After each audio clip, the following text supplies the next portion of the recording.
Hello and welcome to the World Wanderers podcast, a proud part of the Wander Barn Podcast Network. I'm Ryan. I'm Amanda. And we're your hosts.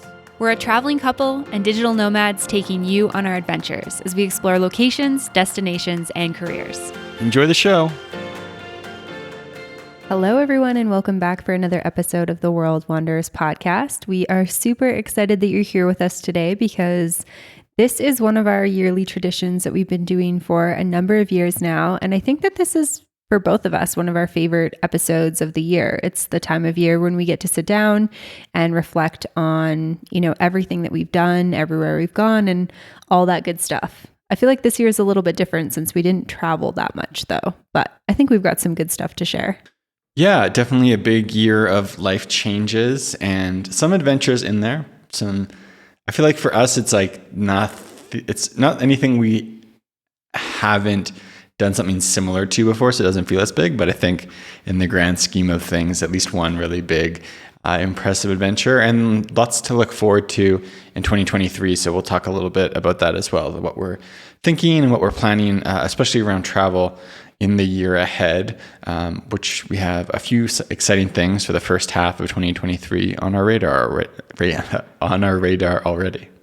Yeah, definitely. I was actually looking back because I was making notes to do this for my other podcast, Mastering the Business of Yoga. And I was looking back on a year in review episode. I think it was from 2017 when we were traveling pretty heavily in Asia. And it was like, I went to 17 countries this year. And I was like, oh my God, we went to 3 countries this year, none of which were new for us. But hey, we're coming out of a global pandemic and, we had a baby this year. So I think we did pretty good. But let's start with just wrap up with the podcast. So we did 24 episodes of the podcast this year, which is pretty much every other week, which is pretty solid considering we took the first, 5 months off of the year to just really, really be with the baby. So we backlogged a lot of those episodes prior to her arrival in February. And then in May, we started, interviewing new guests and having other people on the podcast, getting back into it. And it was really fun to get back into the show and super grateful because there was over 120,000 downloads on the podcast this year. So feeling pretty stoked about that. And just want to thank you guys so much for listening, for sharing, for just being here and being a part of this community. Yeah. And it's kind of crazy to start looking back at the years now too, because it's been 8 years of podcasting. And so, especially this year with work and travel and having a baby and a lot of big life changes, to be able to keep it going, I think was big for us. Yeah, absolutely. And yeah, I think that it's a real celebration for us that we put out 24 episodes of the podcast, because prior to the baby arriving, we really went back and forth. Do we just take a pretty extended break from the show? And I think that this is something that we really enjoy doing, that we have fun doing. It's fun for us to sit down and talk about places that we're going. It's really fun for us to connect with guests. A lot of our good digital nomad travel friends we met through the podcast. So it's always been something that we've really enjoyed. And yeah, it definitely took a little bit of extra effort, I think, to keep it going this year, but very glad looking back on it and seeing, how many of you have listened that we did. Absolutely. So let's start with where we went and talk a little bit about the places that we went, the trips we took, some day trips, all of that stuff. Yeah, so we didn't make our way outside of North America at all, but we did hit on the 3 main countries in North America. So started the year, New Year's in Mexico. We had our baby in February and took a few smaller trips in the first half of the year. So we went to Valle de Bravo, which is between Mexico City and, it's a little bit outside of Toluca in Mexico State. And we also took a short trip to Pachuca in the state of Hidalgo, and then some day trips to places like Amialco in Querétaro and San Miguel de Allende. And then the big adventure of the year happened at the end of June. And do you want to talk about that one, Amanda? Yeah, for sure. So basically, we obviously spent the first month of the year waiting for the baby. I was way too pregnant to travel, so we didn't go anywhere at all. I think we talked about this on our last year in review episode, although maybe we didn't because it would have happened after. Maybe we just talked about the plan to do it. But on New Year's Eve of 2021, we actually went to San Miguel for the day, and it's only like an hour from where we live in Querétaro, but it took us like an hour to park, and I was so pregnant and it's so bumpy, and I was like, this baby is going to just come out of my body right now. And so that was kind of just a reminder of like, okay, she's coming soon. Let's just stay pretty close to home.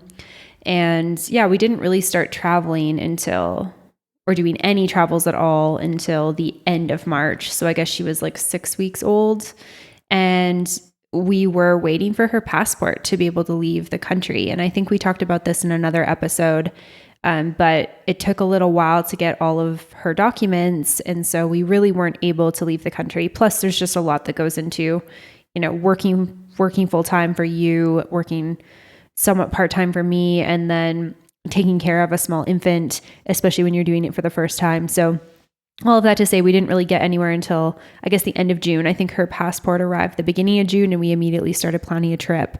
And so we decided that we wanted to take our Canadian car back to Canada, sell it, and fly back here. So we did a huge adventure, which involved a stop in Monterrey in northern Mexico, Austin, Texas, to see some friends for about a week. And then you actually drove the car independently to Bozeman, Montana. I flew with the baby solo. And then we crossed the border into Canada, spent 3 weeks in Canada visiting family and friends. And I feel like we kind of had like a Western Canada tour, introducing her to extended family, friends, all that type of stuff. Yeah, and we've got episodes on it, so you can check that out on the feed. But I think it's cool because in September of last year, we took the car from Utah down to Mexico. So we were kind of retracing our steps in a certain way and like closing that circle. But really cool to be able to see that part of the country. Like it does fill you with like a tiny bit of nerves making that drive. But at both times we've done it, it's been very smooth and easy. And then getting to visit friends in the States and see, especially for me, like driving through Colorado and Wyoming and Montana was just really beautiful driving. So really cool experience as well. Yeah, I really liked that flight as well. The 3 hours versus what did it take you, like 24? Yeah, basically. Like 24 hours of actual driving, 2 whole days, like 14 hours and 10 hours. Something like that, yeah. Yeah, pretty crazy. And yeah, then we just recently went down to Mexico City. We were down in Mexico City for almost 2 weeks. We had 2 sets of friends there. We had some really good friends who had never been there before, so we got to play tour guide / tourist a little bit in Mexico City, do some things we haven't done for a number of years. And then they left and we stayed a couple more days to see some other friends, which was pretty awesome. So that was baby's first trip to Mexico City, and the first time that we had been for about a year. We went down in October of 2021 and hadn't been down to Mexico City since then. Yeah. And so, yeah, I feel like that was a cool adventure for us, and also something where it's kind of like we're getting our travel experiences in traveling with the baby. And so for that one, it's a shorter drive, but stayed at a couple Airbnbs, and we're able to go and explore the city and get used to traveling with the baby, which was cool. Yeah, for sure. And then you mentioned day trips that we've done, and then also just wanted to mention that we've been to Bernal twice, which is right by Tequisquiapan, about an hour from where we live here. We've had a couple sets of friends visit on top of our parents both coming down to visit. So we've been out there. It's kind of a highlight of this area. So we've been there a couple of times, which has been nice. But I think our main sort of goal for this year was to really settle in with the baby, kind of get to know her, obviously focus on her, but then also start to travel with her. And I personally feel like we've done a pretty good job of getting her really adjusted to the car, to road trips. She's been on a number of flights at this point because I just took her on a little solo trip to the US. And she seems to be pretty great at it. So she seems to be the perfect little third musketeer to our little clan. Yeah, definitely. She's, I think, surprised us every time at how chill she's been. But yeah, so we've done quite a bit of travel here close by. And then I think we're both starting to feel that itch to go to different places, further away places, not necessarily new places, but kind of mix things up. since over the past couple of years, we've only really been in Canada, the States, and Mexico. Yeah, and let's save that for a little bit. I feel like we have some more things to touch on before we get to what's next for 2023 and stuff like that. So maybe let's talk just briefly about what it's been like traveling with a baby, because obviously travel has been, very different for us, and it's been kind of a strange time, I think, for most people, because obviously 2020 hit and then it was pandemic, and I feel like kind of right as things were really starting to open up and we saw a lot of our, friends who travel a lot, friends who travel full time starting to travel again, it's like, oh, well, we're settling in to get ready to have a baby and then really settling in with her. And so maybe let's talk a little bit about, just how travel's changed for us in terms of what it's like to travel with her.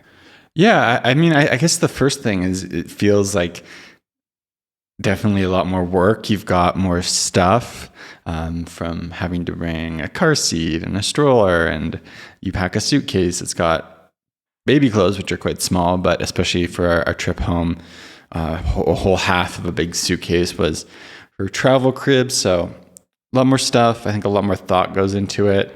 I think you start to think a lot more about like the timing of it all, especially with our drives and having to plan out breaks for feeding and how we're going to do the naps and all that stuff. So yeah, it just feels like kind of a bigger logistical challenge to start off with. Yeah, for sure. I would definitely agree with that. We have a really large suitcase for her, and it wasn't actually intended to be for her when we bought it. It was kind of like, we decided to move away from traveling with like the backpacks that we carried on our back. When I was pregnant, I was like, there's no way I can carry this thing. I need a proper suitcase, and got a big one because it had quite a bit of stuff to bring to Mexico from Canada with all, baby stuff and maternity clothes, et cetera, et cetera. And it's kind of become her suitcase. So now we have this huge suitcase that, like you said, one half fits her travel crib. The other half kind of fits all of her other stuff. And I think that as she gets bigger and as we travel more with her, we'll probably get a sense for like, okay, what do we actually use? What do we actually need? What is essential? But yeah, it's like, there's the crib, which is quite small, all things considered, but it's still like a pretty significant thing. And then just being able to pack, like, how many outfits is she going to need? Do we have laundry? Because she's super messy when she eats, and she can go through like 4 outfits in a day sometimes. And then when we were traveling to Canada, I mean, she wasn't even eating yet, but it's just like, okay, we're going to northern Mexico, we're going to Texas, those are super hot. Canada's super hit and miss, especially where my parents live. Planning to like take her into the mountains, we'll need something warm for that, blah blah blah. It's like, all these things that just kind of add up and stuff. And I'm sure there's people who have done this so much longer than us that are like, you don't need any of this stuff. But it's just a lot more like, what are we doing? Where are we going? How long are we going for? What things does she need for this trip? And then, yeah, like you said, it's coordinating her schedule, like getting her naps, making sure she's got bedtime, coordinating some food for her, thinking about, is this activity going to be something that's interesting for her? And all that stuff. So I feel like it is just a lot more. It's not just like, hey, what do we want to do? Does this work for us? Throw some snacks in a bag, be on our way. It's like we've just got a lot more to kind of think about. But I feel like in saying that, it's been really worth it, because it's been, especially as she's getting bigger and bigger, it's really like fun to take her places, and it's really cool to just see her experience things and thrive. And like I said before, I just took her on a little short weekend trip, little girls trip, to see a friend. And it's like so cool as she's getting bigger to see her, pulling herself up in the seat and, sitting and playing with the safety card and looking out the window, and you can tell she's seeing things and she's, perceiving them and she's interacting with them. So I think that'll just get like cooler and cooler as she gets bigger and kind of explores the world around her, right? Yeah, I feel like it was interesting to see when we went to Mexico City how she started to interact a lot more with her surroundings and like with people and dogs that were walking by. She had started to wave around that point and started to clap. And yeah, I feel like it just makes a lot of things fresh. Like even we recently went through Halloween here and then kind of leading into Christmas. And it just makes you, I think, appreciate so much more stuff, being able to like get to experience it with a new member of the family, getting to see new stuff as well. Yeah, for sure. I think we're both pretty excited to get like a Christmas tree and some decorations and all that type of stuff, which is not really something that we've done before because we have always have these like temporary living situations and we're like, well, we're not going to invest in this stuff just to turn around and leave and that type of thing. So excited to do that. But yeah, it's been fun and we're excited to continue learning how to travel with an infant as we go, I think. Yeah, and so there's a little bit less in terms of the places we've gone in this year in the review, but lots of definitely exciting things happened. So do you want to dive into some of the stuff that happened over the course of 2022? Yeah, for sure. So I feel like it goes without saying that one of the biggest, best things that we did this year was have baby Lou. I feel like that's just a highlight for 2022. And another thing we did is we moved from an apartment to a house, which is kind of exciting. We had booked an apartment for 6 months and then extended it to 7 months. And we kind of figured like, hey, we'll just be in Querétaro for, from, I guess it was like October until the beginning of April, we had our Airbnb booked for. So we knew, okay, we know where we're going to be living and staying while we have the baby. If we don't like it, we can leave. Maybe we'll go back to Canada. Maybe we'll start traveling. Who knows how we'll feel, blah, blah, blah. Passport was taking a while. So we ended up extending. And then we just decided like, hey, we actually really like it in this city. This has been a great base for us. We're not really ready to go back to like full-time nomad life. That just feels like a lot at this moment. It's been great to have this space. And so we signed a lease on a house, which I guess we did sign a lease in Panama that we ended up having to break because of the pandemic. But it might sound a little bit silly, but when you travel pretty much full time, like signing a lease is kind of feels like a big life step or like a big deal. Yeah, it was kind of funny too, thinking about at the start, we were trying to like get maybe 6 months, and now 6 months have gone by and I'm like, oh, I'm glad we didn't do that because definitely feel like not ready to move on yet. So yeah, that was definitely a big one. Yeah, for sure. I feel like we've really just enjoyed this stage of life, which maybe we can talk about in a little bit as well. But another thing that I can't remember if we've mentioned this on the show before, but I know we talked about taking our Canadian car back to Canada. So we ended up selling the car in Canada and taking a flight back to Mexico. And then when we got here, we actually went through the process of buying a Mexican car. So we are the proud owners of a Mazda CX-5 with proper Mexican plates and stuff on it. Yeah, and it's funny just going through so many of the like normal life stuff processes in a new country, because like I think when you're traveling, you appreciate the differences. But then, yeah, just small things like getting registration, getting plates. How does this work? What do you need to do? Like there's all these other things that you've had to go through. For us being in a different country, even from like the paperwork around having a baby, the paperwork around getting a car, going through the lease process. Like I feel like we've definitely learned a lot about living abroad and living in Mexico from the past year. Yeah, 100%. I feel like we've done so many things in the past year that have just been like paperwork or bureaucracy or like, okay, we're navigating this in Spanish. Okay, that's how this works. But it's so interesting because we've always only owned cars in Canada.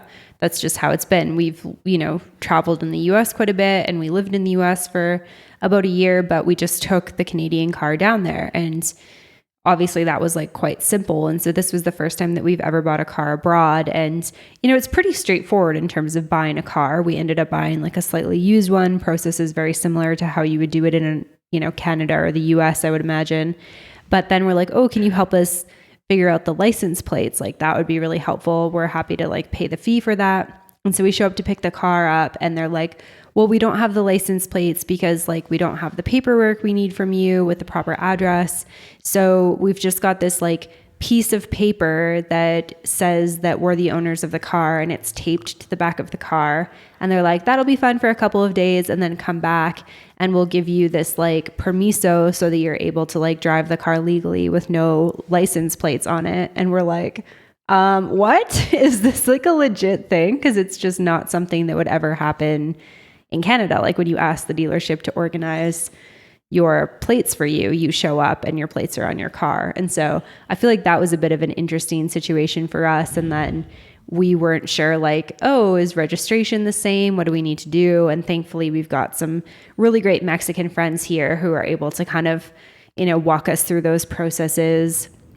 in English to kind of be like, oh, okay, it's just a difference in wording, et cetera, et cetera. But I feel like that was quite the adventure when we got back from Canada. Yeah, for sure. Yeah, no, we've got Mexican plated car. We changed our residency situation up, so we became even more firmly resident of Mexico, and can stay here forever, which is cool. Yeah, so Mexico has 2 types of residency programs, temporary and permanent. I think we talked about last year how we got temporary residency in 2021. We actually extended it in 2022 prior to the baby being born, and then we're able to get permanent residency through her birth. We got it this September, so that's pretty exciting. It just mostly means that we don't have to keep going back to the immigration office, which I think both of us are quite grateful for. Yeah, definitely knock on wood whenever we say that, because I think if we lose the card, we have to go back. Okay, yeah, fingers crossed. Knock on wood that we don't do that. Yeah, what else happened in 2022? I feel like those were some of the big things that we did. So maybe we can talk about some maybe highlights of the year. And I think it goes without saying that having the baby was a highlight. But I think another one for me was really diving into the community here. I think that after the last couple of years of just moving around a lot, it was really nice to actually just be stable here and to start making friends that were, more permanent here, not as many nomads, and just, people who are here on a more longer term basis, and kind of for the first time in many, many years have a bit of a group of friends, which has been kind of a nice change of pace. Yeah. I find myself really enjoying a lot of the kind of simpler, settled things, which I think is kind of funny. Maybe for certain people looking at us and being like, you guys did so much travel, and then you're kind of just taking a while and doing suburban life in a random city in Mexico. But I think we both feel really good about being here, and yeah, like you said, meeting the community and exploring the area, and even down to our neighborhood. Really enjoy just kind of walking around and seeing some of the same people and making conversations with neighbors. I feel like has been fun, and not necessarily wanting to keep doing this for the next 20 years of life, but feel like it's really fit for us. We kind of approached the year trying to keep our options open to see what we wanted to do. And I think we've both been feeling that feeling of having more structure, being a bit more settled, creating a bit more community is what we want to do, at least for the next 1 to 2 years. And so it's been really awesome. Yeah, for sure. I think there's something, people talk about with pregnancy in the later stages, you nest. And that was very true for me. I think that that's the only time in my life I've ever voluntarily baked food. And I just feel like I got to a point where I didn't even want to leave the apartment or the apartment building, or I'd go for a short walk in the neighborhood and stuff like that, and just really wanted to be cozy and settled in. And so there's a very instinctual thing that happens with that, and it kind of continues once the baby's born. And I think that we're starting to feel that itch to go places, which is why we've started booking some travels. But you're working full time. I'm mothering pretty hard over here, and it's pretty tiring. It's very rewarding, but it is tiring. And so the idea of having to figure out, accommodation and where to order groceries from and where to get food from every night, and do we have good internet? It feels like a lot, right, in this moment, at least to me. And so I feel like I've just really enjoyed our house and settling into it. And like you said, our neighborhood, our community, building a friend group. So I feel like that's just been kind of a surprising highlight for me of 2022. I'm curious, do you have any other highlights or kind of, I guess, things that come to mind that have been meaningful or important to you, or things that you did that feel impactful? Yeah, I feel like for me, the drive definitely comes to mind. Spending some time in Austin, and then, just driving solo through America was fun. I feel like the fact that we've driven over the past 12, 13 months, through a whole bunch of Mexican states and American states, and put a whole bunch of kilometers on the car. I think it was just fun, and definitely feels that sense of adventure. I don't know if you told me 5 years ago, oh, you're going to drive a car from central Mexico to Alberta. I'd be like, that sounds kind of crazy. With a baby. With the baby for quite a bit of it as well. And then obviously, birth of the first child is a pretty spectacular thing, and just kind of felt like a very like natural switch.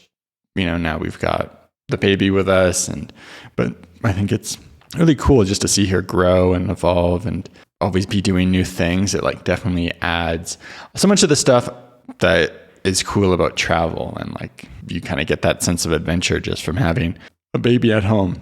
And then I think, really just incorporating into a community and learning about the culture here, and kind of feeling ourselves like getting deeper and deeper into it, I think is cool as well. Yeah, I think that one of the things we've always liked about travel has been, going somewhere where we can learn about the language and the history and the culture, and, learn about the customs of the people and the foods that they eat and the holidays they celebrate. And it's so interesting because I feel like now that we've gotten to dive so far into all of this with Mexico, it really makes me realize how much for so many other countries we've really skimmed the surface.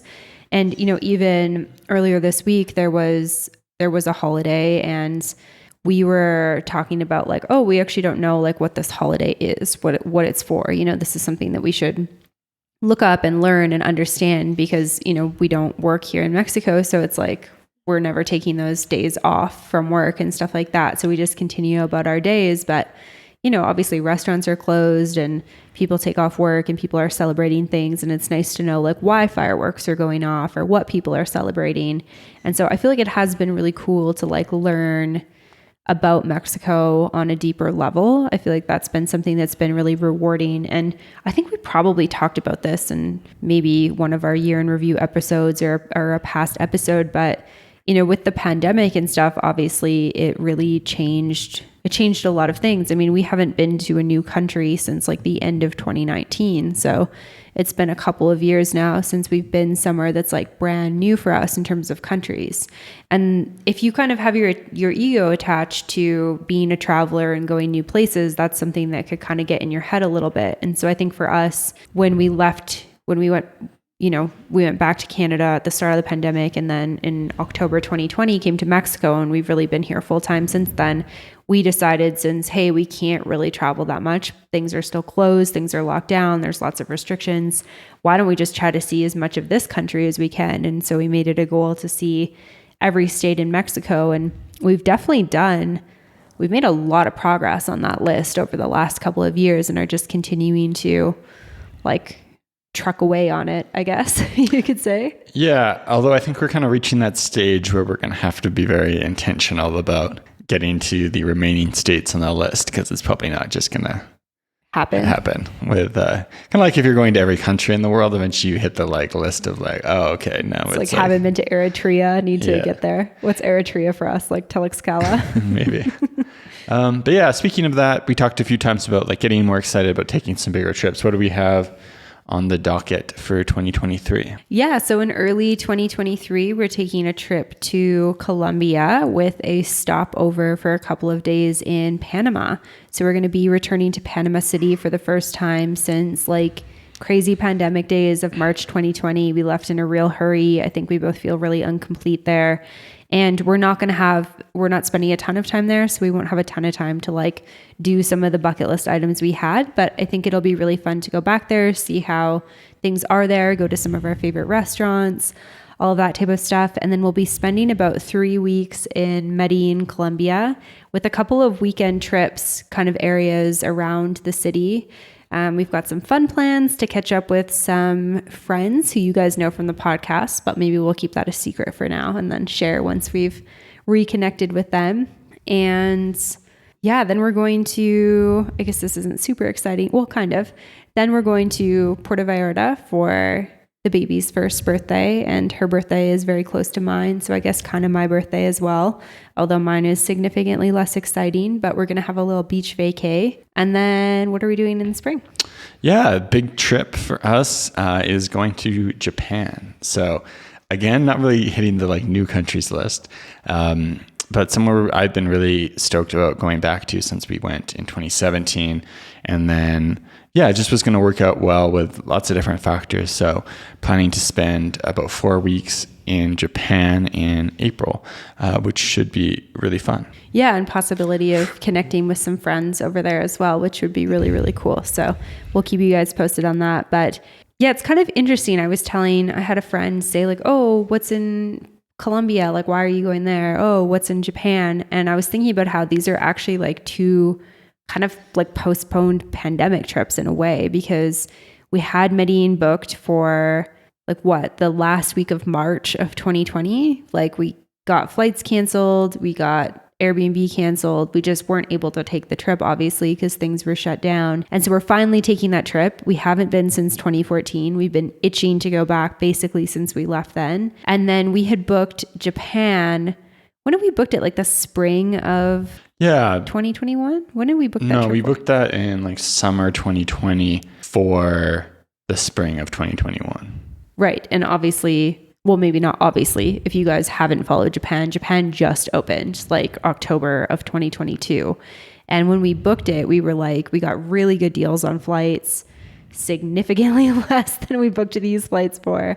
And we were like, there's no way they'll still be closed. And then sure enough, they were. So we got a refund on the flights. So I feel like we're finally getting to take a couple of these trips that we were aching to do kind of in like the depth of the pandemic. Yeah. And both places, I think we've got a certain level of comfort going to with the baby, and then probably just get more adventurous as we go. But definitely for the next year, looking at calling Querétaro home for the foreseeable future and keeping it as our home base, which I think we both feel still really excited about, and still kind of like, lots of connections to be made and adventures to have near here. Yeah, for sure. And then I think we don't have anything planned past spring, but I'm anticipating we'll probably go back to Canada for part of the summer. And then I think I'm itching for like a little bit of a fall getaway, maybe a new place, maybe a new country. What do you think? Yeah, I guess we'll see. But I think there's also still lots of stuff around here we want to check out, like in between, and make some weekend trips out of it. But yeah, maybe somewhere in Central America that we haven't been yet. Mm-hmm. Yeah, for sure. There's lots of places on our list. So stay tuned for that as plans develop. And we'll have lots of podcast content on all the places that we're going in 2023.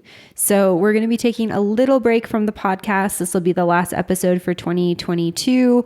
And then our 2023 content will start up again at the beginning of February. So a couple months off of the podcast, but you can expect some good episodes once we get back.